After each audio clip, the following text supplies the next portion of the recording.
പ്രകൃതി സംരക്ഷണം മുഖ്യപ്രമേയമാക്കി ഡോക്ടർ പാർവതി വാര്യർ രചിച്ച വാസുന്ധരം ആട്ടക്കഥ അരങ്ങിലെത്തി.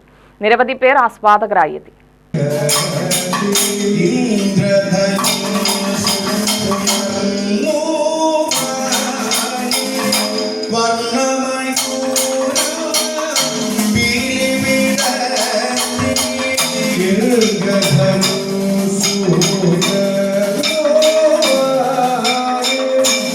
കല്ലേക്കുളങ്ങര കഥകളി ഗ്രാമമാണ് കഥകളി അരങ്ങിലെത്തിച്ചത്. ശനിയാഴ്ച പുതുപ്പരിയാർ മോയിസ്ക ഇന്റർനാഷണൽ സ്കൂളിൽ കലാമണ്ഡലം വെങ്കിട്ടരാമനാണ് കഥ അരങ്ങിലെത്തിച്ചത്.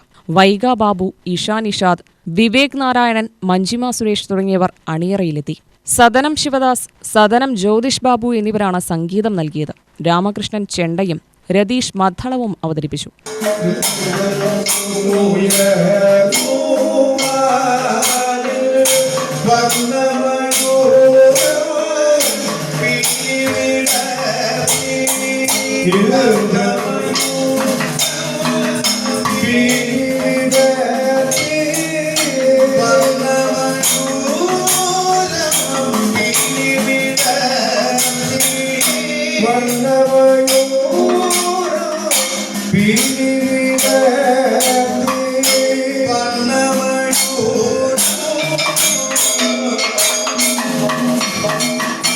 UTV news Palakkad.